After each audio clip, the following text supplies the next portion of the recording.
Welcome back అమ్మా.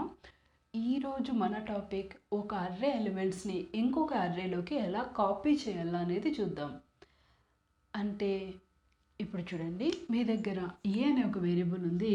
ఏ లోపల 50 అనే వాల్యూ ఒకటి ఉంది అనుకోండి. ఈ 50 అనే వాల్యూని మీరు బి అనే వేరియబుల్లోకి ఎలా కాపీ చేస్తారు? నార్మల్ వేరియబుల్స్ అనుకోండి, బి ఈజ్ ఈక్వల్ టు ఏ.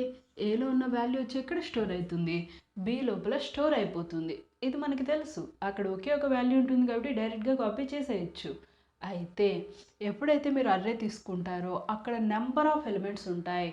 ఒక్కొక్క ఎలిమెంట్ ఎలా కాపీ చేయాలా చూద్దామా. ఫస్ట్ ఎన్ని ఎలిమెంట్స్ ఉంటాయి? n అన్ని ఎలిమెంట్స్. కాబట్టి for I is equal to 0, I less than n, I plus plus. ఓకేనా? ఇంతే కదా, అన్ని ఎలిమెంట్స్ ఉంటాయి. ఒక్కొక్క ఎలిమెంట్ కాపీ చేయాల. దేంట్లోకి?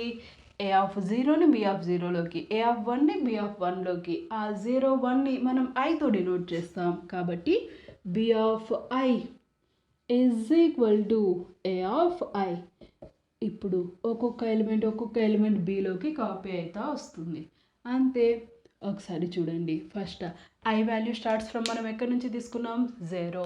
n వాల్యూ మనం ఎంత తీసుకున్నాం ఇక్కడ? 4. 0 లెస్ దాన్ 4 ట్రూ. లోపలికి వస్తే బి ఆఫ్ 0లోకి ఏ ఆఫ్ 0ని కాపీ చేయాలా. అంటే ఇక్కడికి ఎంత వచ్చేస్తుంది? 10. ఐ ప్లస్ ప్లస్ అంటే i value 1. 1 less than 4 true. A of 1ని బి ఆఫ్ 1లోకి కాపీ చేయాలా. అంటే బి ఆఫ్ 1లోకి ఎంత వచ్చేస్తుంది? 15. Next i plus plus 2. 2 less than 4 true. A of 2ని బి ఆఫ్ 2లోకి కాపీ చేస్తుంది. I plus plus 3. 3 less than 4 true. A of 3ని బి ఆఫ్ 3లోకి కాపీ చేసేస్తుంది. I plus plus 4. 4 less than 4 false. ఇంకా కాపీ మెథడ్ అనేది ఆగిపోతుంది. ఓకేనా? డైరెక్ట్గా ఇలా మీరు రాయకూడదు. ఇది ఏ అర్రే, ఇది b array. B is equal to a అని రాస్తే మీకు ఎర్రర్ చూపిస్తుంది మా. ఓకేనా? ఎప్పుడు కంప్లీట్ అర్రే, టోటల్ అర్రేని ఇంకొక అర్రేలోకి కాపీ చేయలేం. ఎలిమెంట్ బై ఎలిమెంట్ మాత్రమే కాపీ చేయగలం. ఓకేనా? ఇది ఎప్పటికీ పాసిబుల్ కూడా కాదు. అది మీకు ఆల్రెడీ ఆఫ్లైన్ క్లాస్లో నేను చెప్పింటాను, రైట్? ఓకేనా? ఇంకా మనకి జస్ట్ ABIN 4 వేరియబుల్స్ సరిపోతాయమ్మా కాపీ చేసేకి. చూడండి, ఇక్కడ నేను ఏ అర్రే తీసుకున్నాను, నెక్స్ట్ బి అర్రే కూడా ఒకటి తీసుకుంటున్నాను. లూప్స్ కోసం ఐ, ఎన్ని నెంబర్ ఆఫ్ ఎలిమెంట్స్ డినోట్ చేసే కోసం n.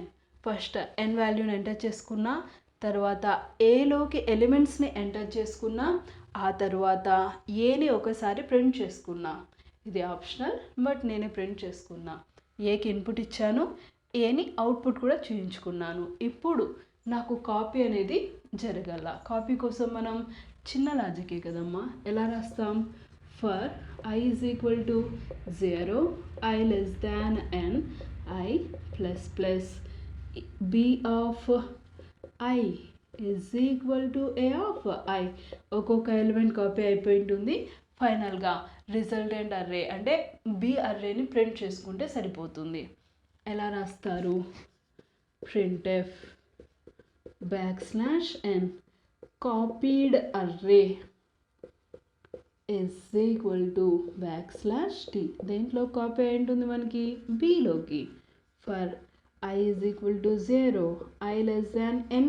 ఎందుకు? దాంట్లో ఎన్ని ఎలిమెంట్స్ ఉంటే అన్నీ కాపీ అవుతాయి మీకు. So i less than n, i plus plus printf. దేన్ని ప్రింట్ చేసుకుంటున్నారు? బి. కాబట్టి ఏం రాస్తారు? బి ఆఫ్ ఐ అని రాసేయండి. లాస్ట్లో ఏం చేస్తారు? గెట్ సిహెచ్ పెట్టండి, మెయిన్ని క్లోజ్ కూడా చేసేయండి. ఎలిమెంట్ బై ఎలిమెంట్ కాపీయింగ్ మా. ఓకేనా? సింపుల్ ప్రోగ్రామే. అయినా ఎందుకు తీసుకున్నాను దీన్ని అంటే, మర్జ్ చేసేటప్పుడు నాకు ఈ కాపీ మెథడ్ బాగా పనికి వస్తుందమ్మా, అందుకనే తీసుకున్నాను. ఇక్కడ ఒకటే అర్రే ఉంది కాబట్టి రెండిటికి ఇండెక్స్ ఐ సరిపోయింది. ఓకేనా? ఎక్స్ట్రా వేరియబుల్ ఏమీ అవసరం పడలేదు. ఎందుకు? ఇక్కడ 4 ఎలిమెంట్స్, ఇక్కడ 4 నేను కాపీ చేస్తున్నా కాబట్టి.